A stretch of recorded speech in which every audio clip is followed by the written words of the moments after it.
أعوذ بالله من الشيطان الرجيم بسم الله الرحمن الرحيم فإلهكم إله واحد فله أسلموا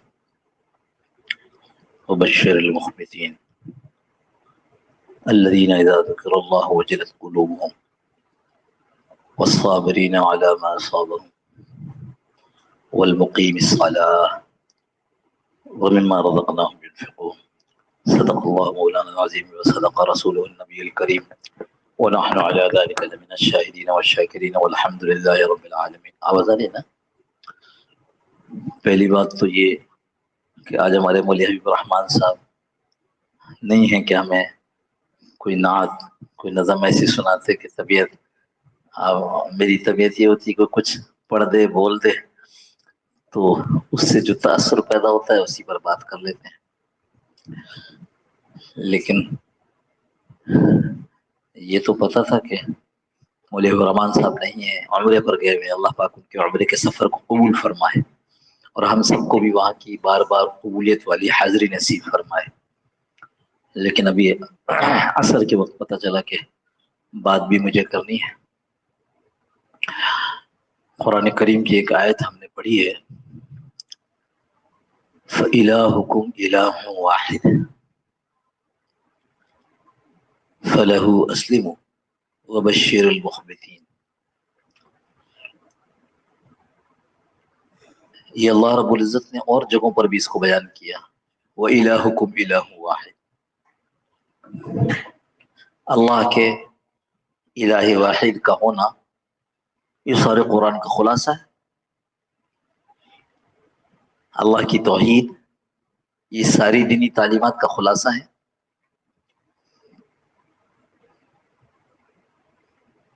اور عام طور پر جب ہم اس کو بیان کرتے ہیں الہکم الہ واحد تو ہم مسلمانوں کو سامنے رکھ کر بیان کرتے ہیں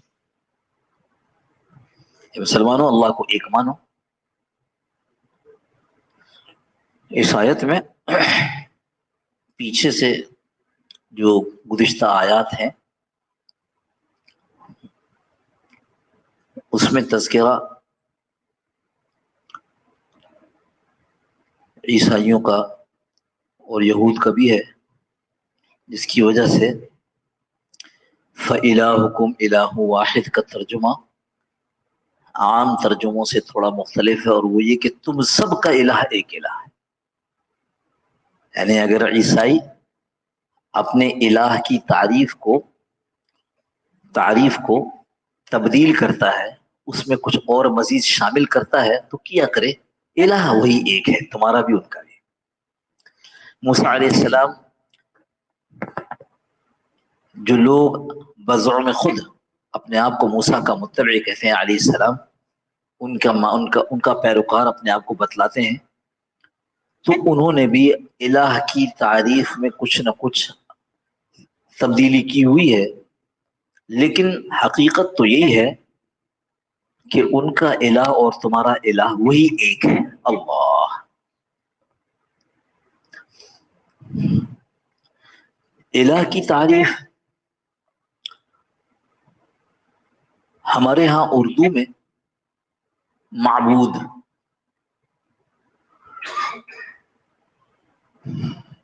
کیونکہ ہم لوگ عرب کی زبان سے ایسے واقف نہیں ہیں جیسے کہ عرب خود اپنی زبان سے. تو ان کے سامنے جب کہا گیا لا الہ الا اللہ تو انہوں نے اس کا جو مطلب لیا وہ ہم اردو والے نہیں لیتے. ہمارے ہاں الہ کا ترجمہ معبود کر دیا تو اب ہم نے، یہ جو ہم اردو والے لوگ ہیں، ہم نے یوں سمجھ لیا کہ اللہ کے سوا کوئی عبادت کے لائق نہیں ہے. نتیجہ یہ کہ ہمارا الہ وہ ہے جس کے لیے ہم نماز پڑھتے ہیں، جس کے لیے ہم روزہ رکھتے ہیں، جس کے گھر کا ہم حج کرتے ہیں، جس کے کہنے سے ہم زکوٰۃ دیتے ہیں. کھانا وہ تو میری مرضی میں جیسے کروں، کمانا وہ تو میری مرضی جیسے میں کروں، شادی بیاہ خوشی غمی وہ تو میری مرضی میں جیسے کروں. یہ ہم اردو والوں کا غلط تصور ہے کہ ہم الہ کو معبود اور معبود سے مراد عبادت کے لائق لے کر اس کو محدود کر دیتے ہیں، ورنہ حقیقتاً الہ وہ ذات ہے، عرب جب کہے الہ تو وہ ذات ہے جس کی طرف طبیعت کا جھکاؤ اور میلان ہوتا ہو۔ ایک آدمی کے گھر میں میت ہو گئی، یہ غم کا موقع ہے، اس وقت اس کی طبیعت پریشان ہے، اس پریشانی کے حال میں وہ کس کی طرف متوجہ ہوتا ہے؟ اگر اللہ کی طرف متوجہ ہوتا ہے، انا للہ و انا الیہ راجعون، ہم سب اللہ کے لیے، ہم کو اس کی طرف لوٹ کر جانا ہے، پھر کہتے ہیں مولوی صاحب بتاؤ تو صحیح کہ اس وقت مجھے میرے رب نے کیا کہا ہے، کیا کروں؟